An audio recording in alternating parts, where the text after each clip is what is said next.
La famille, que la paix, si possible, en ces temps troublés, soit sur vous. Il n'était pas prévu que je réagisse aujourd'hui, mais comme beaucoup d'entre vous, je pense, j'ai entendu avec mon équipe les déclarations aujourd'hui d'Emmanuel Macron au sujet du Niger.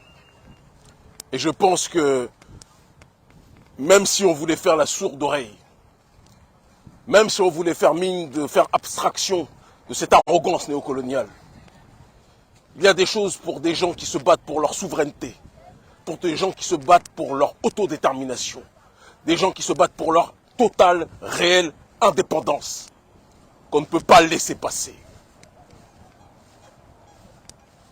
Pour ceux qui n'ont pas entendu le propos d'Emmanuel Macron, je vais vous le résumer, parce que je pense que ça vaut son pesant d'or et que chacun d'entre vous doit être dans une démarche que jamais d'entendre de quoi il en retourne.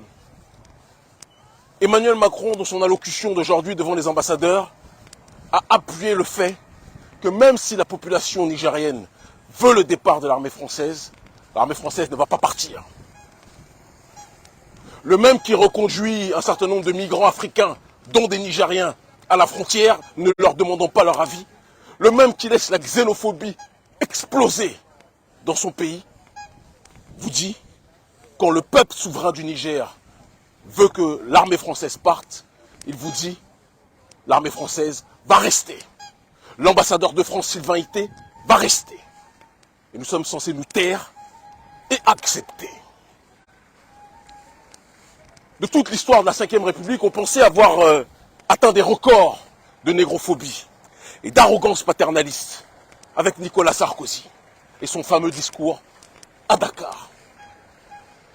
Mais on se rend compte avec Emmanuel Macron que chaque fois qu'il ouvre la bouche, chaque fois qu'il dit quelque chose, qu'il se prononce sur l'Afrique, il ne fait que faire exploser la température du sentiment hostile au néocolonialisme français.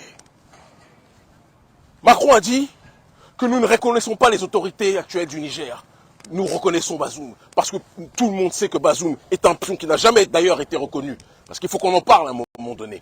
Bazoum n'a jamais été reconnu par la population du Niger comme un représentant légitime. Il fait partie d'un groupe minoritaire issu du Nord qui n'est même pas représentatif de la majorité des Nigériens. Il a été placé comme pion de Issoufou. Et il a accentué son processus de légitimité vis-à-vis de l'oligarchie occidentale en étant l'un des plus grands vassals du néocolonialisme français. En léchant plus les bottes du néocolonialisme français, il concurrençait même dans cette ligue des champions de la corruption et de la soumission au néocolonialisme. Même Alassane Ouattara disait parfois, non, le gars est trop loin. Le gars est trop loin dans le cirage des chaussures françaises. Il était dépassé. Et donc ce Mohamed Bazoum, qui n'a jamais été représentatif de la population nigérienne, ce Mohamed Bazoum qui n'a jamais été accepté par la population nigérienne, et on le voit, tellement il n'a jamais été accepté que dès lors qu'il a été démis de ses fonctions par la courageuse armée du Niger, par les courageux militaires nigériens, matérialisés, représentés par mon grand frère et ami, avec qui je m'entretiens régulièrement, le général Tchiani, qu'est-ce qui s'est passé? Le peuple est sorti massivement avec nos braves frères et sœurs avec lesquels nous sommes coordonnés, que je vous demande tous de féliciter, des frères du M62, qui se sont mobilisés, qui se mobilisaient encore hier pour dire nous ne voulons plus de l'armée française, nous ne voulons plus de l'ambassadeur de France, nous ne voulons plus de la France-Afrique qui a tué nos pères, qui a tué nos grands-pères, qui a tué nos mères, qui a tué nos grands-mères. Nous ne voulons plus ça. Mais Macron force le trait.